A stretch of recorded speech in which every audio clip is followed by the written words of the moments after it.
de localidad y también datos de fechas que pueden aparecer asociados a una colecta o una observación.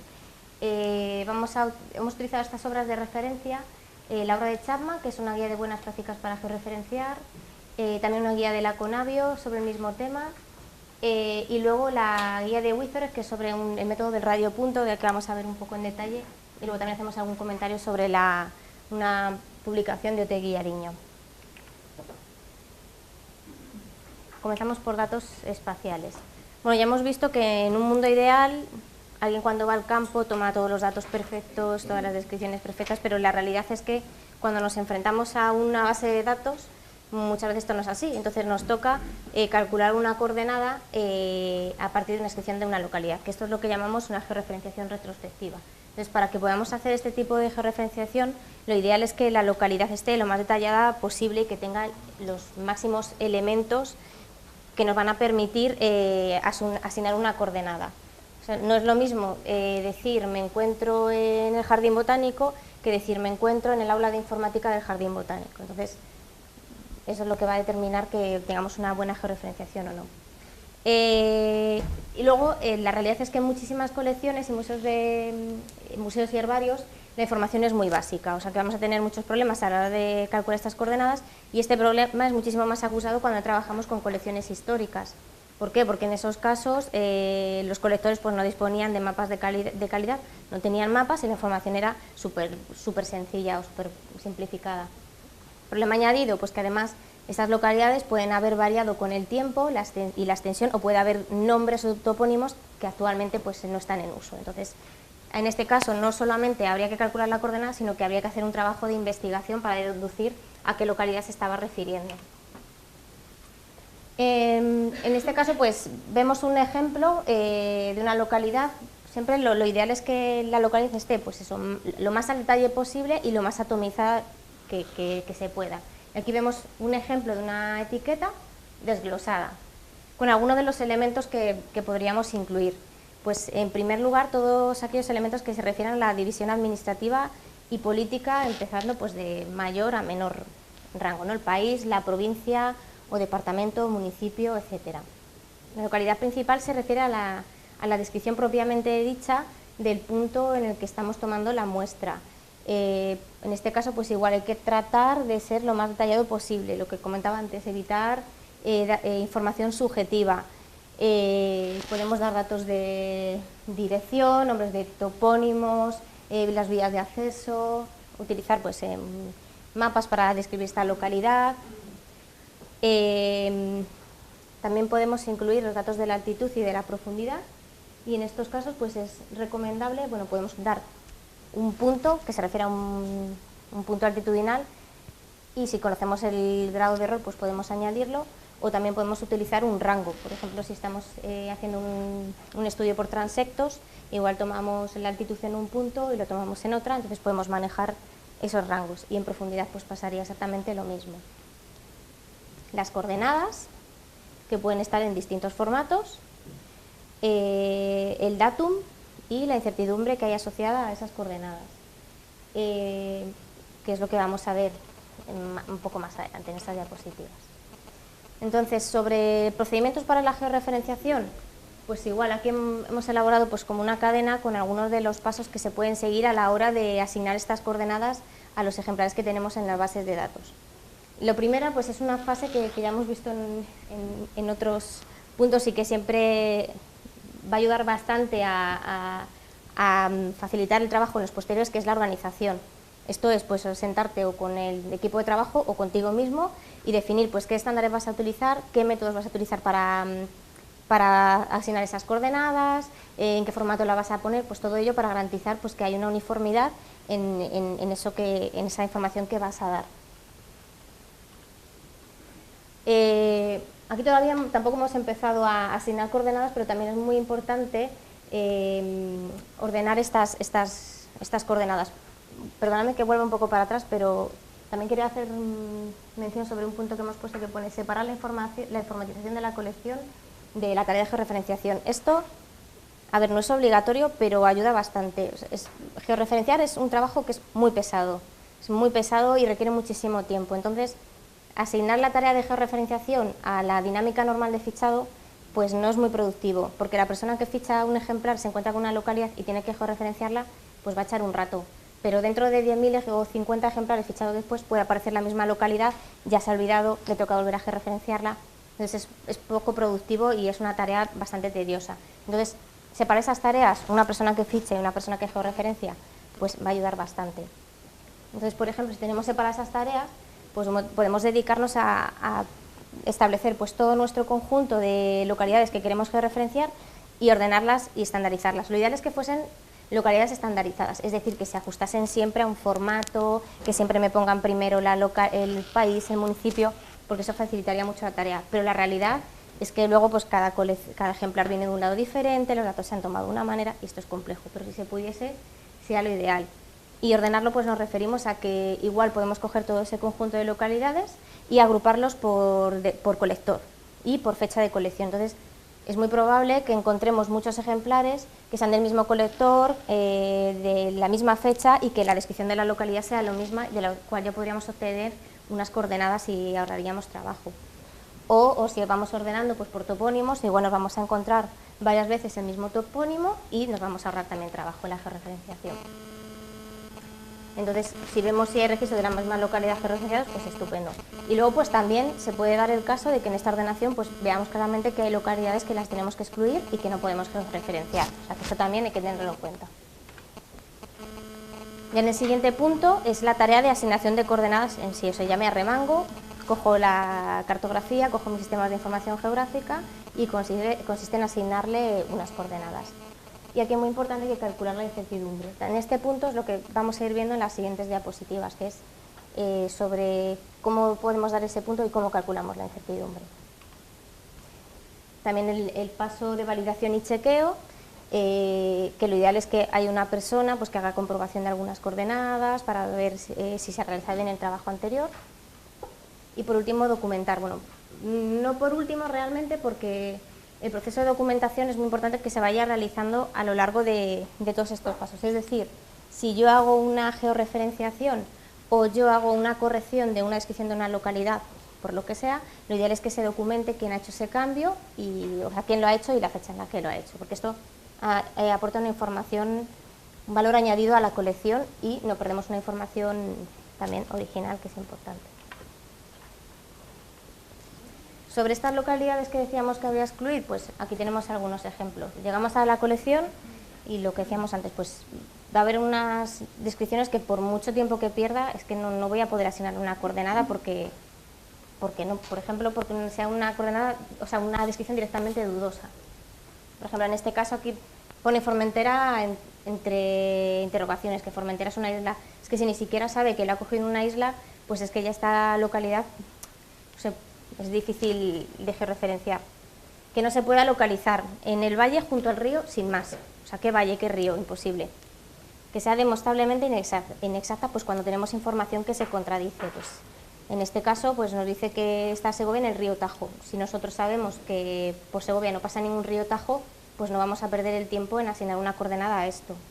O cuando solo existen las coordenadas. En este caso me ahorro el trabajo de poner la coordenada, pero hemos puesto este caso pues también para hacer énfasis en el hecho de que dar solamente una coordenada en una localidad no es lo correcto. Sí, yo puedo ir al mapa y puedo buscar esa coordenada, pero como no tengo nada con qué contrastarlo, no tengo una provincia, no tengo una localidad, pues realmente no sé hasta qué punto es válida esa coordenada.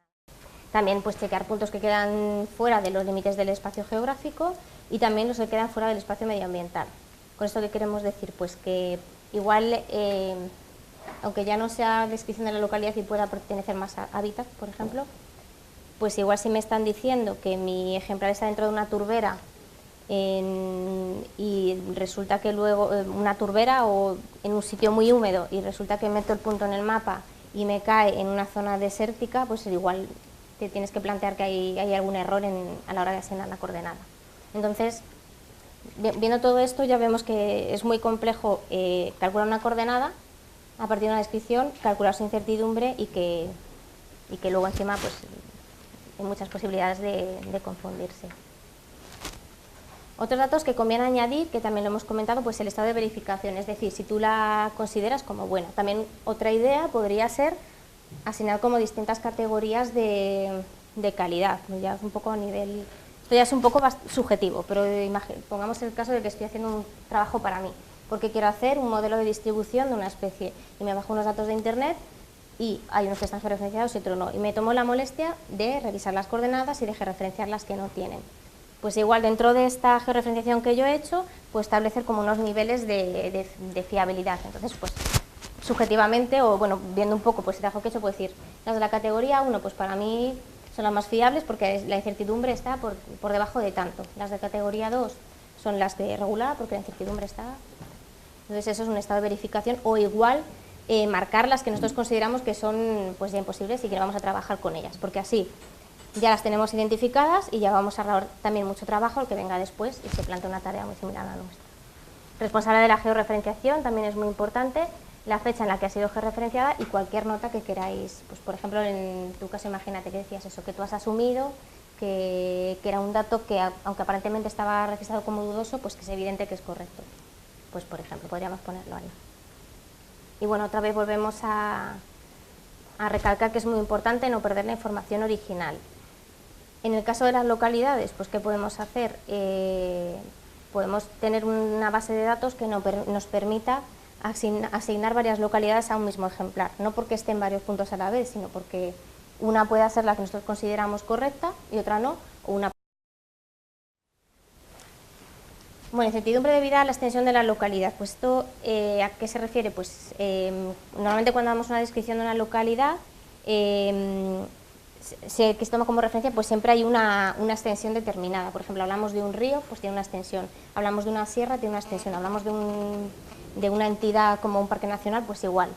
Y en esos casos, claro, como hemos dicho, si lo que queremos asignar es un punto y luego un radio, pues esa incertidumbre va a ser la distancia máxima que hay entre los puntos más lejanos de esa extensión, dividida entre 2, entonces aquí tendríamos esta extensión, entonces lo dividiríamos entre 2, lo centraríamos y eso, y esa distancia, la mitad de la distancia sería la incertidumbre. Bueno, el datum, como ya hemos comentado igual en la presentación anterior, pues el hecho de que estemos dando un datum en esa localidad, pues también puede influir en que tenga una incertidumbre o no asociada. Entonces, si conocemos el datum, pues perfecto, asumimos que la incertidumbre es 0 porque estoy dando el dato correctamente. Pero si no lo doy, pues claro, ¿qué ocurre? Que ya puede haber una variación de entre 0 a 3500. Entendiendo como que esto es un caso extremo, pues si le asignamos la máxima incertidumbre que podría haber asociada, tendríamos que añadirle un 500. También debido a la distancia. Esto se refiere a cuando damos datos como el que tenemos en el ejemplo, pues a no sé cuántos kilómetros de este pueblo.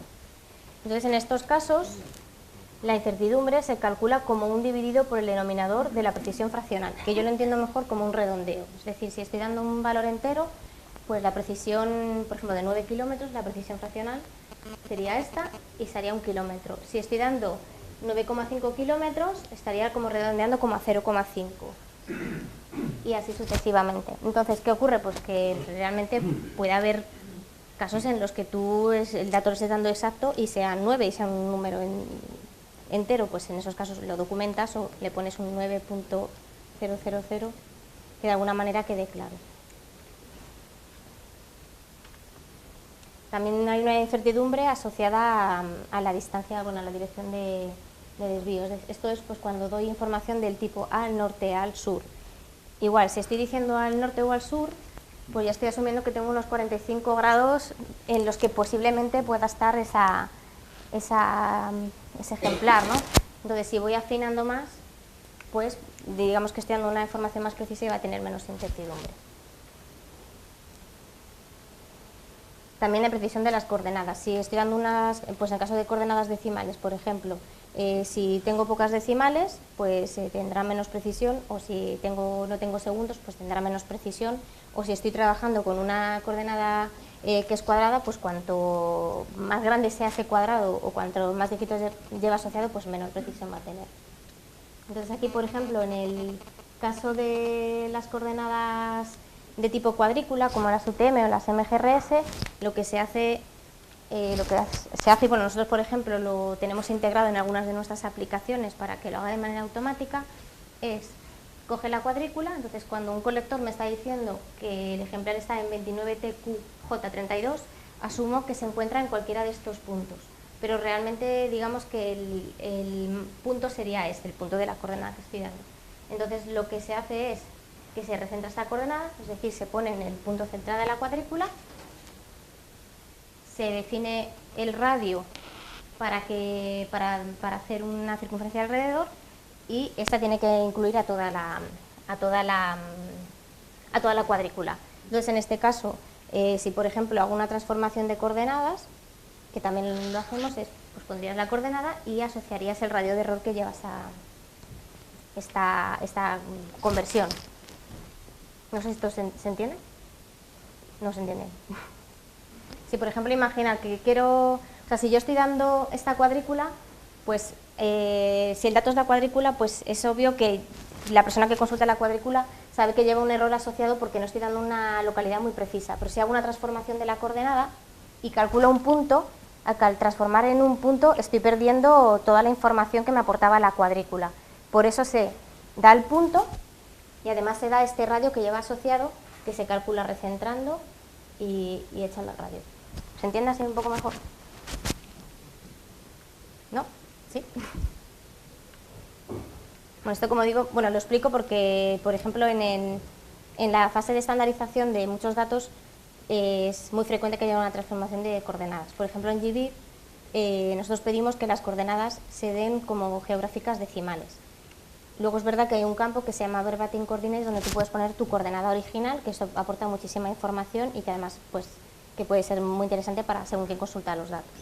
Pero si yo cojo una coordenada, la transformo y simplemente pongo el punto y no estoy diciendo qué error tiene, cuando yo transformo esa coordenada, igual me da este punto, pero no me dice nada. Entonces, si yo la transformo, la centro y además calculo un radio de error y junto a esa coordenada le digo, mira, tienes un error de 700 metros. Eso quiere decir que una persona puede poner el punto en el mapa, tirar 700 metros y decir, vale, pues ahora sí sé que ese ejemplar lo tengo que buscar en este área.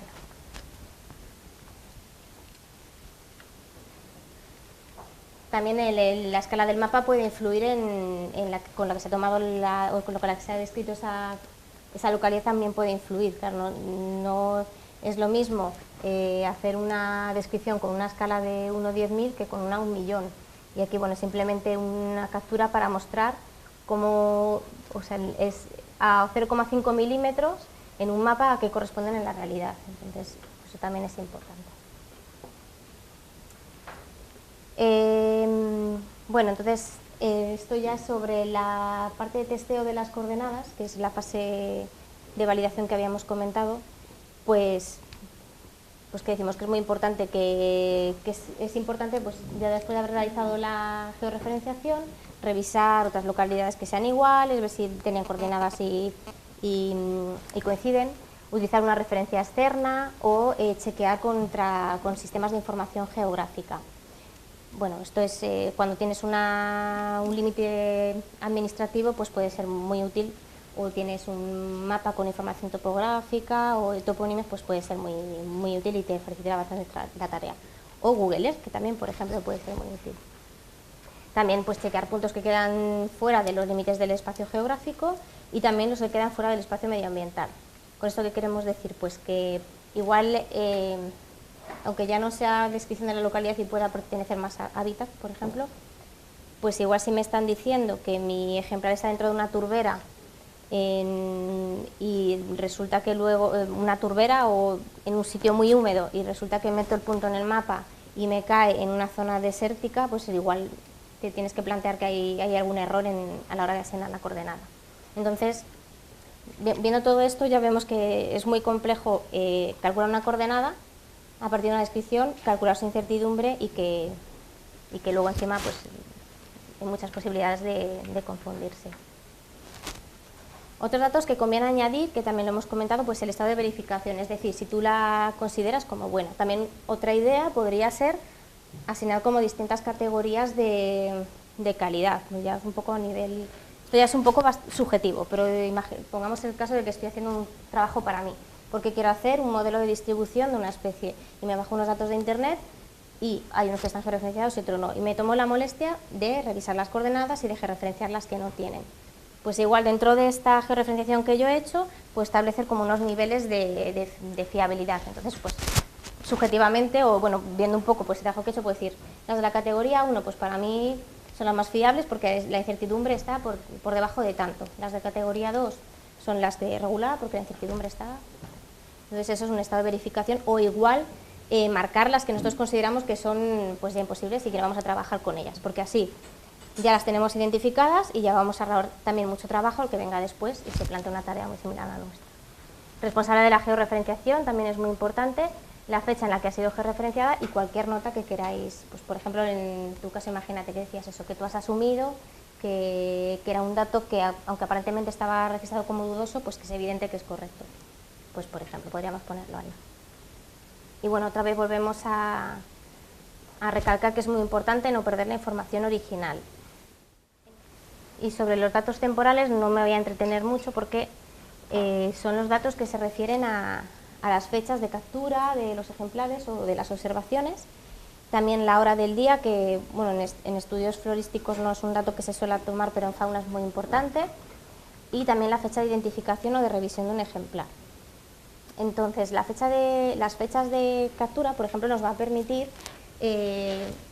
ordenar los registros por fecha y por colector. Entonces, pues volvemos al caso que teníamos atrás, si contamos con la fecha, pues igual podemos agrupar estas localidades, ver que son de la misma fecha, que corresponde al mismo periodo de colección de un ejemplar, etc.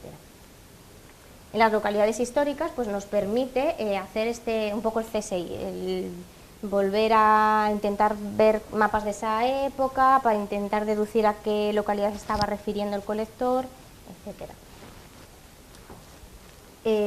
Y bueno, y también gracias a esta información que tenemos sobre las fechas, pues se han podido hacer itinerarios de colectores, o sea que es información que es útil.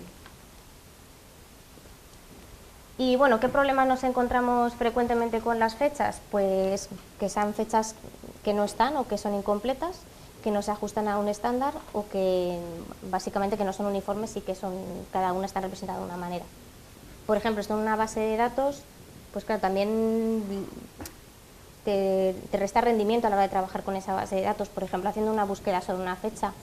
O sea, tendrás que buscar como enero, tendrás que buscar como 1, con números romanos, o tendrás que buscar en inglés el mes.